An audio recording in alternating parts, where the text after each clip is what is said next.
In this programme, Woody Allen, speaking from Paris, discusses his latest and previous films, with contributions from Sally Hawkins and the director Mike Leigh.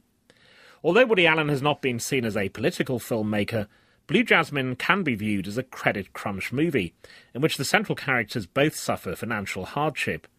So was he deliberately reflecting modern times? No, not at all. I wasn't even thinking of that. I was thinking only of the anecdote my wife told me about this woman who went through this ordeal.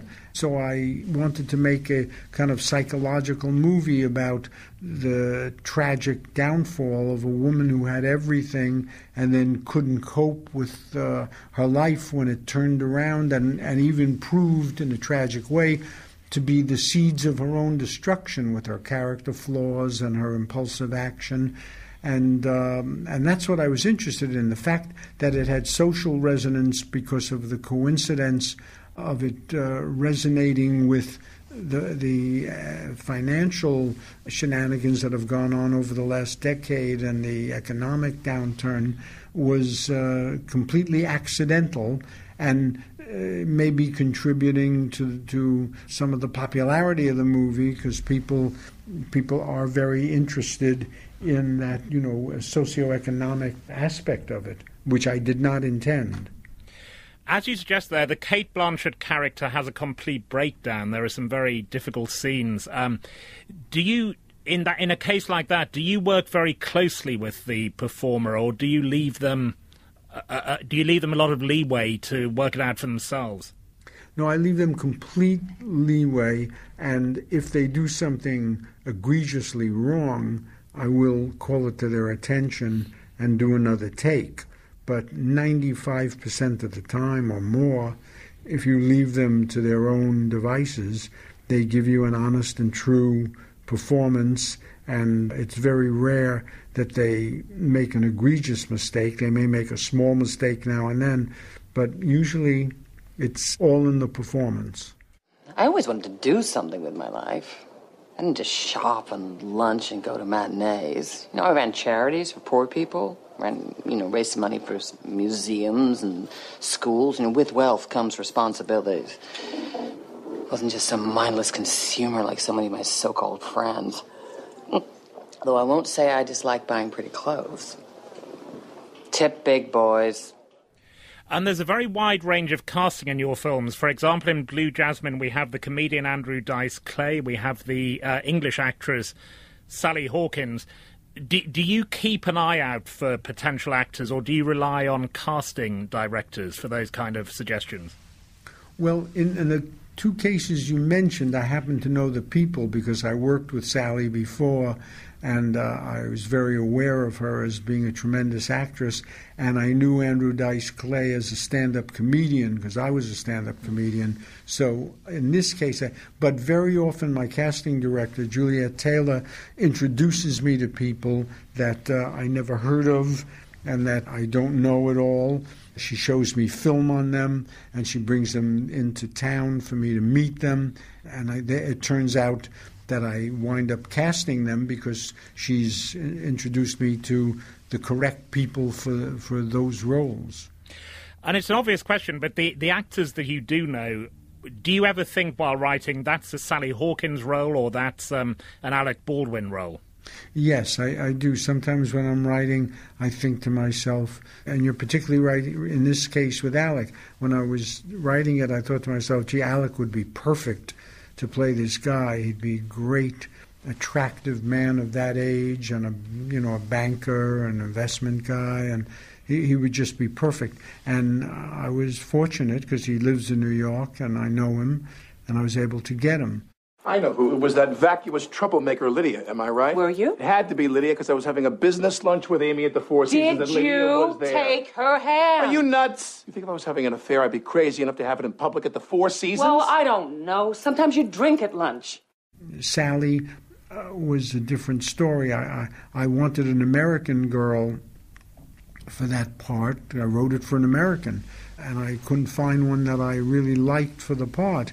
And I was aware that Sally was a terrific actress. I had seen her in Mike Leigh's pictures, which I love, and I had seen her. I worked with her, and she was wonderful for me.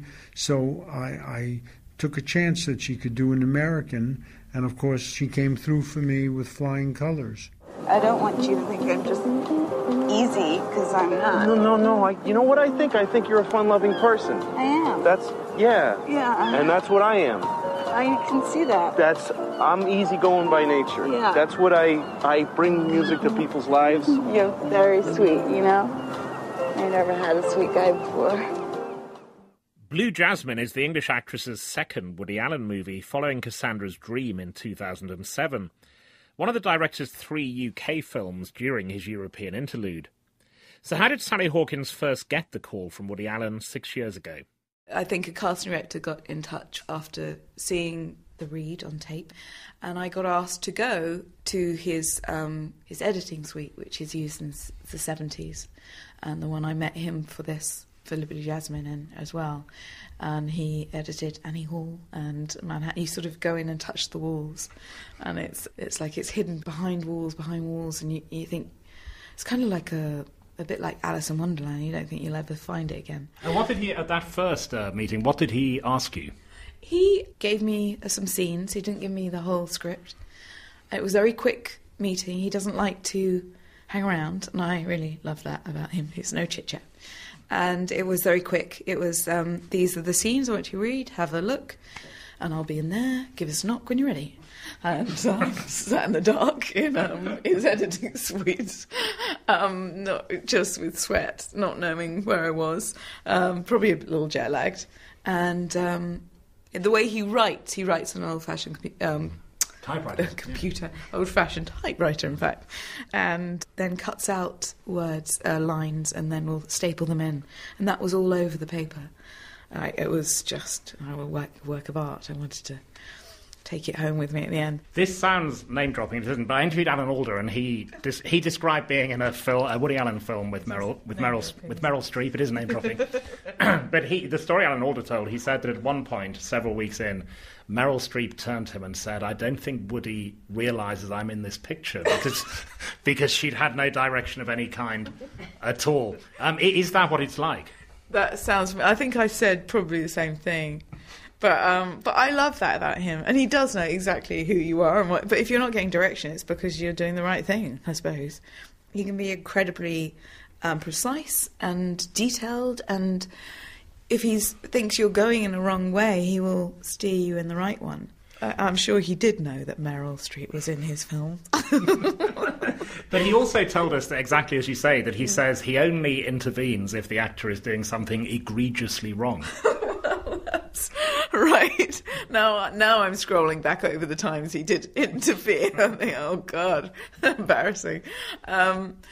Yes, and that's... So you just have to trust him and trust yourself. And some directors, it's said, after a take, they'll say, "Marvellous, marvellous, darling, get your dress for the Oscars," and all that. But there's none of that from Mr. Allen, presumably. No, and I love that about him. He's completely honest. All you want is someone to be... Yes, no, what are you doing? And, or yes, or not even, yet, like you say, just, if you're going wrong, he'll say. As well as her 2 Woody Allens, Sally Hawkins has also appeared in 3 films written and directed by Mike Leigh: All or Nothing, Vera Drake, and Happy Go Lucky. I suggested to Allen that he has certain similarities with the British filmmaker. Both of them have made dozens of usually comic films, working outside the big studio system, and announcing each new project only as untitled. Well, it's a flattering comparison. I mean, I find him a wonderful director. I love his movies. And, I love the way he works. It's not the way I work, but it works magically for him. And the net, all that counts is the net result.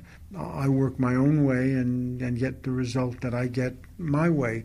But he is, to me, a wonderful, wonderful filmmaker, a major contributor to, some of the best movies over the last decades that I've seen. After Allen on Leigh, the reverse shot, Leigh on Allen. Well, I mean, the first thing I have to say before I say anything else is that Radio Days is, for me, one of the all-time great movies. For me personally, I happen to think it stands head and shoulders above all his other films. It's just a fantastic film.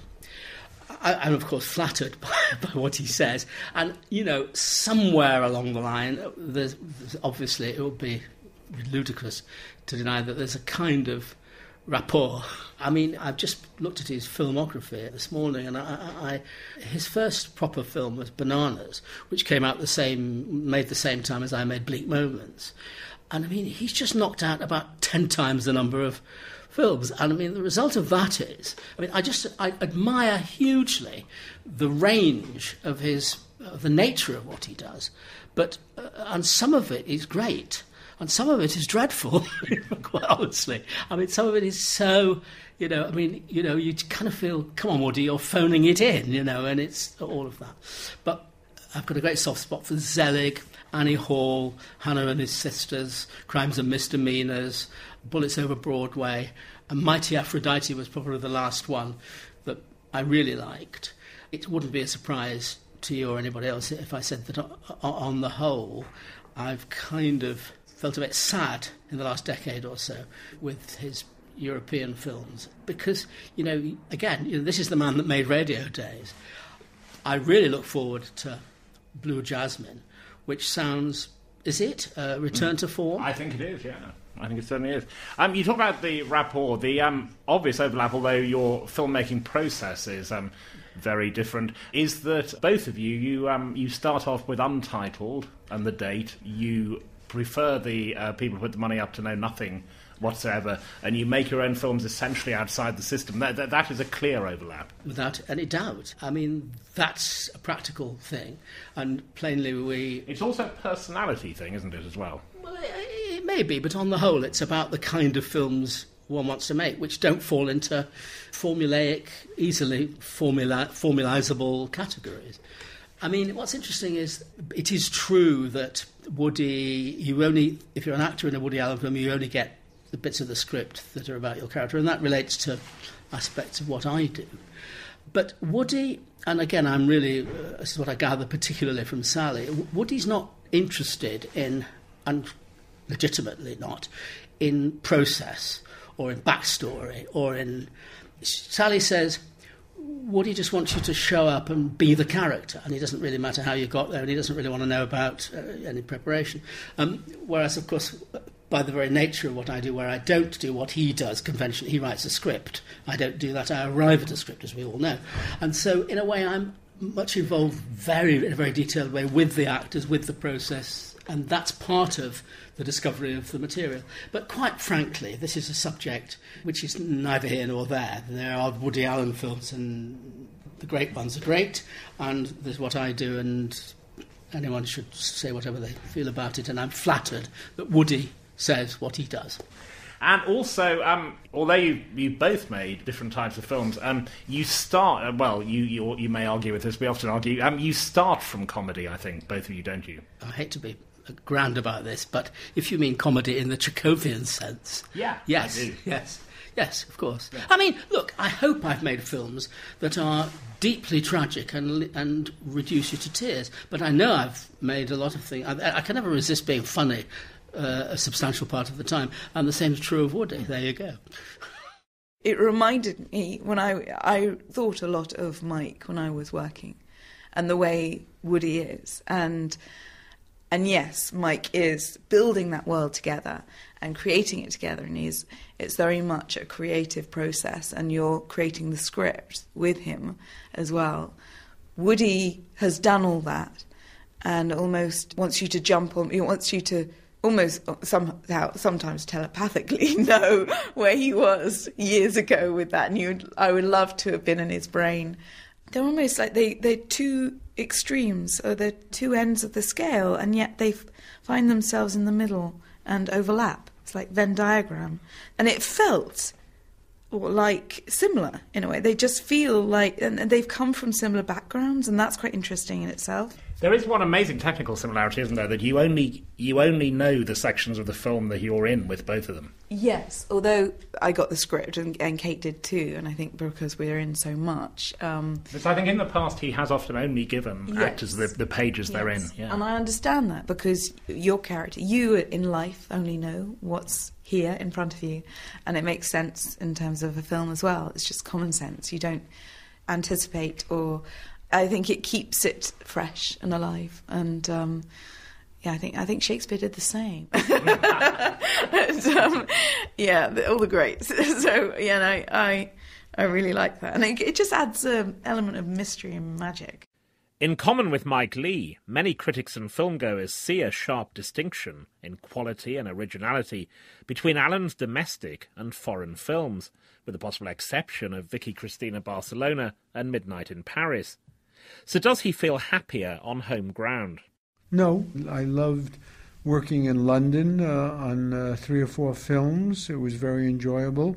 I loved working in Paris. I just finished a film the other day in the south of France. I've worked in Spain. I had a delightful time in Barcelona and a wonderful time in Rome. I only pick cities to go to that I enjoy. And now I enjoy making films in New York City too, but these other locations are very, very pleasurable for myself and my family to spend 10 or 12 weeks in the summertime in these cities. When I was preparing for this interview, I was looking at your list of films, and I was struck really by it took you quite a long time, relatively, to reach America as a subject, because for various reasons, some of those early films are set in Russia or in the future, or Everything You Ever Want to Know About Sex, for example. It took you a number of films to settle down as an American filmmaker. Take the Money and Run was my first film. That was a successful American film, and very American in its quality.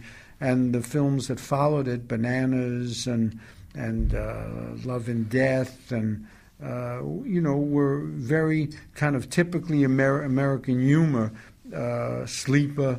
These were all, very American-style films, and all successful films. And then once I started making more serious films, slightly like Annie Hall, I say serious, I mean more than just burlesque films, they went very well in the United States. Annie Hall and Manhattan and Her Sisters and Crimes and Misdemeanors and Broadway Danny Rose. All these pictures were all quite well accepted, but I never ever, even at the height of my popularity in the United States, I never really had a gigantic audience. I mean, you couldn't compare it to the blockbuster films even remotely. I always had a smaller audience in the United States that was basically comprised of the big cities: New York, Boston, Chicago, Washington, San Francisco, Minneapolis, those cities, and college towns too were always big for me. And it's remained that way over the years. Even when I have a film that doesn't make money, the amount of money it does make, even though it might be a small amount, is made in those markets. What I was getting at was that for various reasons, Sleeper, Love and Death, Bananas were not actually set in contemporary America, and that was the distinction I was making. But I understand what you mean. Those judgments we talk about of a movie, Oscar nominations, box office, critical reception, do you care about any of those? No, not in the slightest. I made the film. To me, it's history. I've moved on and made another film since. As I say, I just completed one the other day. And I always hope that people like the film. I'm always happy to hear if people enjoy the film and get a nice evening's enjoyment out of it. But I don't look back ever. I've never read a review of my films. I've never gone to see them after I put them out. I've seen Blue Jasmine for the last time when I finished it. I'll never see it again, just as I've never seen Take the Money or Annie Hall again. I'm really not interested in my work after I'm finished with it, or particularly interested in the box office or the response to it.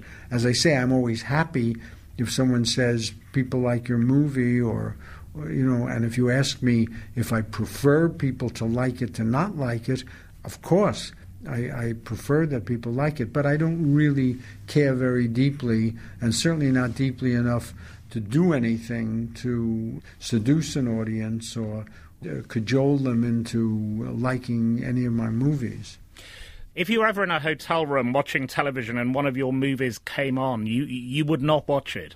No, I go right past it. That does happen to me. Sometimes I'm on my treadmill at home exercising and looking at television, and suddenly I'm going through the channels, and I'll suddenly see for a second a cut of a movie I'm on. I move right along as quickly to the next channel because I have no desire. In fact, I have a desire not to see them. So I feel if I look at my old films, I will only see the mistakes, and I don't believe in dwelling nostalgically, and I don't want to, if I don't see a mistake, I don't want to sit there and feel contented with something I did 5 years ago or 25 years ago. What's past is past. I just have no interest in it. And there's something that a lot of critics do. It's almost like a school report card where each film comes out and they say this is a return to form for Woody Allen, or this is better than the last but 5 film he made. Do you have that kind of scorecard in your head for your own movies? No, I have no interest in that. I try and make every film as best I can, and I work on it, and I enjoy working on it. I enjoy the time spent with the actors and actresses, and with the cameraman and the creative people, the art director and the costume people. It's fun. It's fun to go in every morning and try and solve the problems of the movie each day, and look at the pretty faces of the actresses, and talk to the actors and hear their anecdotes and their witty remarks and things. But when the picture's over, I edit it. I enjoy that part of it and put the music in, and then I'm finished with it. Then I really, don't care what happens to it. It's over. I'm not a legacy person. I really don't care what happens to my films after I'm gone. I'm just not interested. Once the day is over, I'm into the next day. And anything that connects to the past, I feel is a trap and a waste of time. Better to try and live in the moment and plan as best one can for the future. And, that's the best you can do. You talked about solving problems as a filmmaker. Having made more than 40 films, is there ever a problem as a writer, as a director, that you simply can't solve, where you think, I can't do this?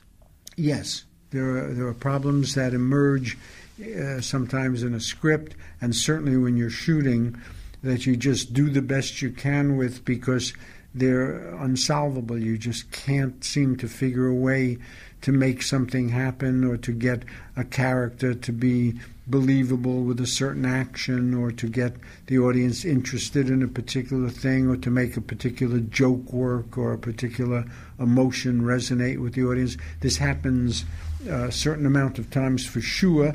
Very often you can manipulate your way around it with a lot of thinking and experimenting, but there are times when you just can't do it, and you do the best you can. There was a reference a couple of years ago to Bullets Over Broadway becoming a Broadway musical, but is that ever going to happen? Yes, that's scheduled to open in the spring of this year. Susan Stroman, who directed Mel Brooks, the producers on Broadway, is choreographing it and directing it.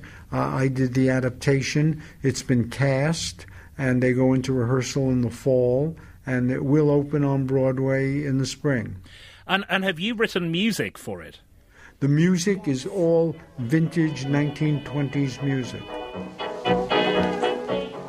Woody Allen's 45 movies and Mike Leigh's 23 are connected by overlaps of tone and subject matter and the casting of Sally Hawkins. But I wondered if the directors had ever met. Never met him at all. It's nice to say hello. I'm sure we'd get on. Sally thinks we'd get on like a house on fire. And that's fascinating. I suppose that's because, well, he never goes to the Oscars. You do when you get nominated. But I suppose your paths would never overlap. He never comes to BAFTA Awards, so... Well, I think there are existences outside BAFTA Awards and Oscars in which people meet. We have a mutual distributor and so on. I think we just happen never to have met, really. Mike Leigh and Sally Hawkins were discussing Woody Allen, who also talked about himself. Blue Jasmine, Certificate 12A, is released on Friday, September 27th.